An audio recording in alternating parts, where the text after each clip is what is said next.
Well, welcome in Holland. Thank you. Mr. Farage. We are Change Rotterdam, or we are Change.nl. We have a few questions for you. Yeah. Did you read the paper this morning, or did you hear about the Panama Papers? I have, yes. Yeah. So many people are involved, and it's about tax evasion. There's also mention of Mr. Cameron being part of this.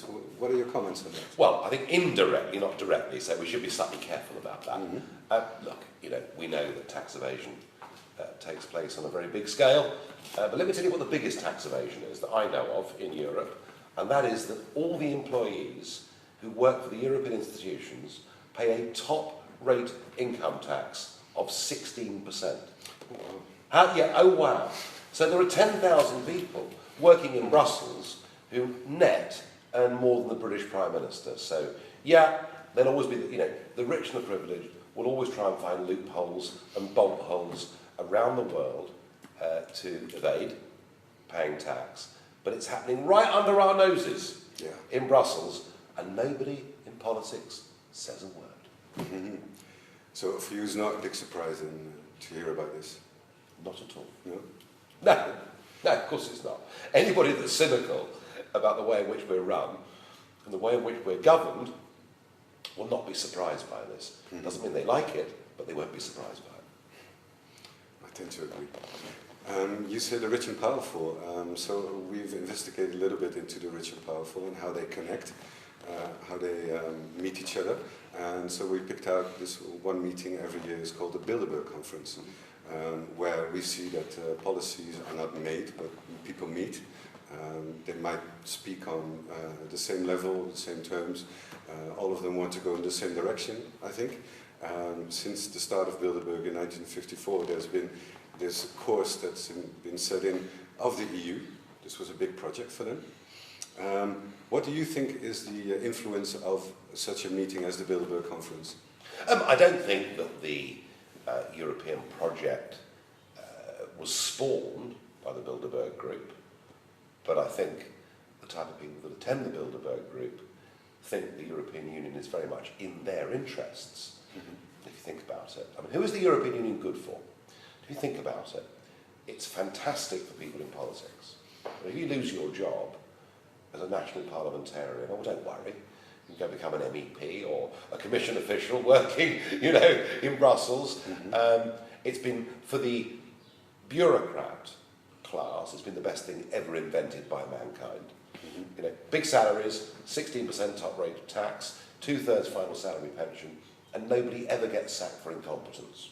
And no one's ever there on a Friday afternoon either. So it's good for them. It's quite good for the big banks, who, kind of Goldman Sachs, who work hand in glove with the European Commission, who frankly fiddled the figures to get Greece into the Eurozone, and then when the banks get into trouble, who bails them out? Their old friends, And who's paying money now into the Keep Britain In campaign in the referendum? Why, it's JP Morgan and Goldman Sachs. But it's also good for some of the big multinational businesses, because what free movement of labour has given them since the post-communist countries joined the European Union is lots and lots and lots of cheap labour. So, and they're the kind of people that attend the Bilderberg Conference. On the more extreme end of this, there are some people that attend Bilderberg and exist, in this sort of world of governance that we're now living in. There are some who think that the European Union actually isn't the big project at all. It's the prototype. For? World government. Yes! I mean, the fact that the European Union doesn't work has bypassed them completely, and they would love us to have one world government. Now, I'm pleased to say that before we get to that, I think the European project would have broken up. Yeah, well, I came here with a question very similar to what you just said, because we can see that after the two world wars, the nation state was a failed system. We had to go into something higher, so the EU was started from the 50s onwards until now. Some people say, well, this was never meant to work, because when the European Union won't work, what will be the call for?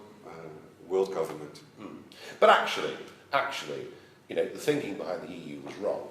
that it wasn't the existence of nation state that led to two world wars, it was the lack of democracy that exists within the systems. If nation states are democratic, they don't fight each other, they don't go to war with each other.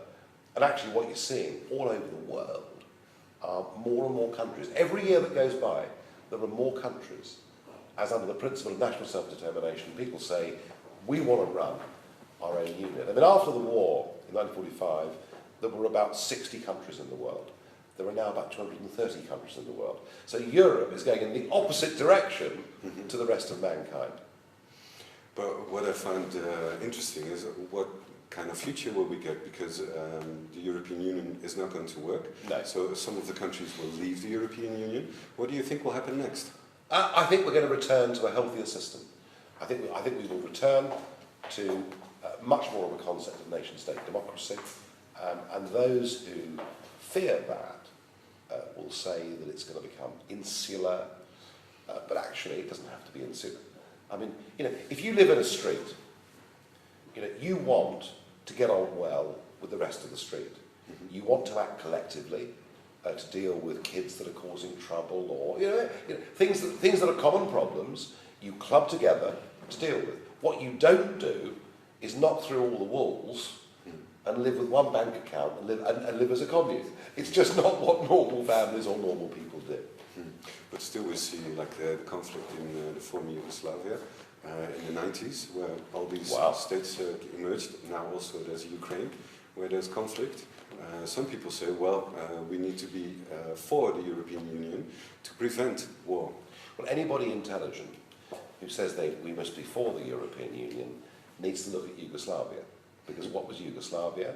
It was a supranational creation after World War I that sought to abolish national identities and put everyone together under one flag, one currency, one union, one police force and one leader. And look where it got us. Yeah, so the point is that you cannot agglomerate nations into one, under one uniform system of government, unless you've got the consent of the people.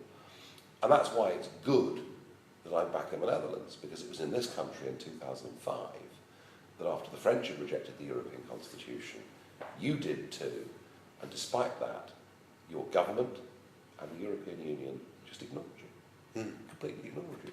Yeah. They rebranded it as the Lisbon Treaty and carried on regardless. You cannot build a state, you cannot build a nation, and you certainly can't build a sense of identity unless people sign up to it. And far from being a project that creates peace, in Yugoslavia, it led directly to war. So we should be careful of some of this lazy thinking. Well, you mentioned the referendum in 2005, of course. When we look at this referendum, that is the topic now. Yeah. So what do you think? Will it be ignored again? Well, the cynical bit of me says I hope so. Because if you're ignored again, then you'll be even angrier and demand more radical change. And then what happens? Oh, look, but I'm not, I'm not a circus ground, forecaster or a tarot card reader. I think that everywhere across Europe, north, south, east and west, we are seeing opposition to this project, opposition to this form of centralised government. Big changes come. So when we return to these nation states, won't it be easy to make conflict to get the UN in for a world government? No, not if they're democratic. Quite the opposite. And I can't think of a single example in history of a mature democracy going to war with another mature democracy. It doesn't happen. Democratic nation states cooperate, trade together, work together. That's the right way forward.